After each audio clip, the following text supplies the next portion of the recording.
MLR folks, the latest round of results. We are not far from the end of the season. We're going to go through the games pretty quickly. How are the standings? Who's playing who? What happened this week or this week just gone? And as always, you guys let me know your thoughts on the round. The first one, I think this game was played. Was it played on like a Thursday? It was really early. Toronto and New England finally drop a game.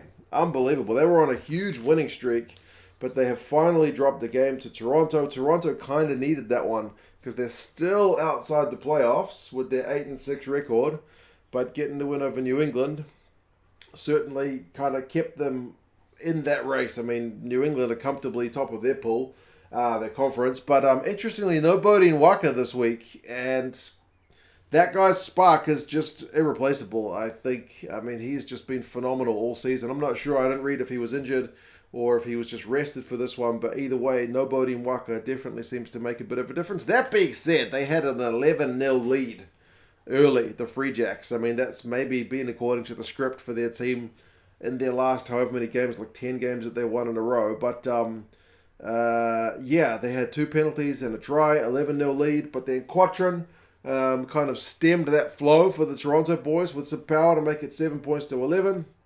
Interestingly, Toronto got a yellow card, but do you think New England could convert on that? Nope. But when there was the reverse, when New England got yellow carded, Toronto sure did manage to put some points on. Mieres scored a magic try, the Toronto fullback. They had to TMO that one because it was really touch and go with the touchline, but he was adjudged to be infield, so a big kind of comeback result for the Toronto boys. And like I said, in terms of the competition, that's a really, really much needed win and keeps the conference really well alive in the East. So, 2-12 for the Freejacks now. That's their second loss of the season.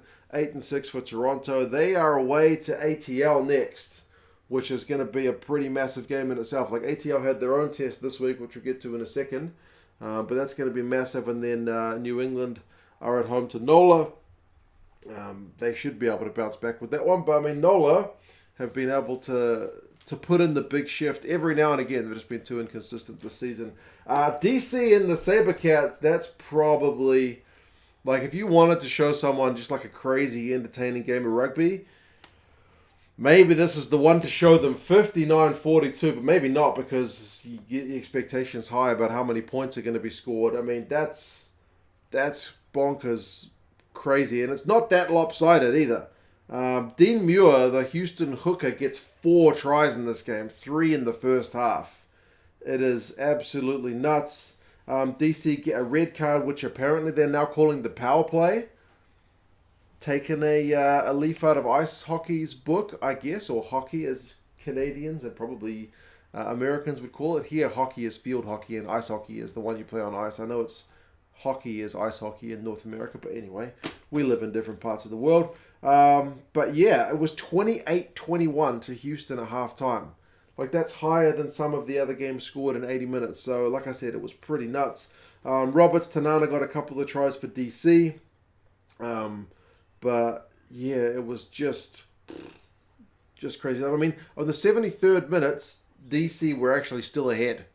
But Houston just kept on scoring. So, yeah, very, very strange game. You don't see many scorelines quite that high. DC have been on the improve, but they are still only 2-12 this season, so 6th in the East. Houston are 9-5. They're now 3rd in the West, so they are in the playoff spots, kind of keeping off San Diego for the moment, but they are certainly chasing them down. So Houston, that was a really important win. They got over DC, as I said, an improving DC side. So 9-5.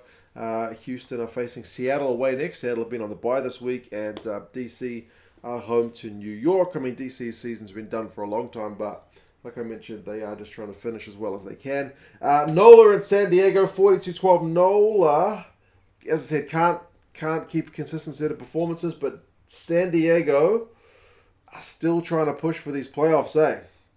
They are 4th, so they're just outside them at the moment. There was no score for 20 minutes, but Mike Smith, who ends up getting yellow carded later on, manages to kind of bobble his way over for the first one. They had to check there was no knock-on in the build-up. NOLA's maul continues to be pretty good. It got themselves a penalty try, but they were already down 14 points by the time they did finally get on the board. Higgins, the halfback from San Diego, managed to get a couple of tries. I think one from turnover ball. So it's 28-7 at halftime. Peterson is having a real field day at the back. I mean, another guy who's kind of rolling back the clock for San Diego. Sparked a really good coast-to-coast try with a line breaker his. So NOLA's late red card certainly didn't help, and San Diego scored the death. So it's a real blowout in the end, 42 points to 12. Like I mentioned, fourth in the West. And they've got the Gilgronis next to San Diego. So they're away. But the Gilgronis aren't looking the side they were looking a month or two ago. So maybe there's a chance San Diego's in good form. And I mentioned before, NOLA and New England will be playing each other. So NOLA's fifth. But there's a big gap between, fifth in the East and the sides above them. So NOLA's another team whose season is done, but they'll play it out and see how high they can get. The Jackals' losing run goes on to the Giltinis, 56-12, and the Giltinis, another side who are in a bit of form, but not looking untouchable because they've still dropped a few games. Unbelievably, looking at the scoreline of 56-12, there was no score for 32 minutes in this game before Billy Meeks finally went over. So it took an absolute age. And Dallas replied, not that long later, with Roa. I don't know if I've seen him before. The number 8 at the back of the scrum. If I have, I haven't paid enough attention. So halftime score is 7 points apiece. Final score 56-12. It goes without saying there was a pretty big second half blitz from LA. The Maul got a couple. The backs, like Johnny Ryberg, kind of gets involved, the big winger. No surprises there. Sitama did get one back for Dallas on when LA basically just dropped the ball and he pounced on it, but it was very much a consolation try for the Dallas boys. So the season goes on for Dallas, but still none from 15. And for Utah, for LA, Utah is awaiting them in the next round. So LA is looking the business at 10-4, man. They are now up to first in the West. They've overtaken the Gilgronis. Speaking of the Gilgronis lost to Utah, which in the scheme of things is a pretty gutting one because that does see them drop behind LA. I mean, AG did get the first try through Robbie Kutsia, but that's their only try of the game, and they didn't score any points in the second half. It was 7-8 at halftime with Utah a point behind. And the second half, they managed to go over. The Utah defense did have to hold for pretty extended periods. But the Gilgronis get a yellow card. Lasike, the big unit, he goes over for a try, which is good news to see him back in the MLR and doing really well. Utah's scrum seemed to be on top pretty well. AG conceded a 72-minute try. Saunders, man, with the snipe. Some real gas from him, from the small man, from the short guy, the little man. Man. Utah, as I said, not been their season, but that's a big scalp to take, in terms of this competition. So, still sixth in the West for Utah. They're home to LA next, and LA will have to be wary after seeing this result. AG will be hoping that Utah can do them a favor in the next round because AG have also got San Diego, which could be pretty tough. But AG are 10-4, they're second in the West, but there was a time when AG at the start of the season looked like they were going to go untouched, but it's kind of come back down to earth a little bit. And the last one, New York against ATL. ATL's been in a bit of a rut, but they certainly broke that against New York, 38 points to 3, if I'm not in the way there. Nihir Milner-Skada's first game for New York didn't go that well. They only managed 3 points. First try goes to ATL. The halfback, what's his name, Reese, goes over. New York's lock, Tucker gets a red card, and ATL punished it with some forward power. Relentless phases going over for a few tries. I mean, all New York in that first half can do is kick their solitary penalty. I mean, Fidel does almost have a try in this game, but it gets chalked off for a foot and touch, and the camera angle on the TMO definitely looked like a foot and touch, but then there was a photo on social media which showed he may have been in, but I mean in this result it may have been kind of not a difference maker anyway. I mean, ATL did have a yellow card, but New York couldn't punish. So, yeah, man, that's a big result for ATL, like I mentioned, in terms of their playoff hopes. They're second in the East at 9-5, home to Toronto next, who's another side looking to chase them down.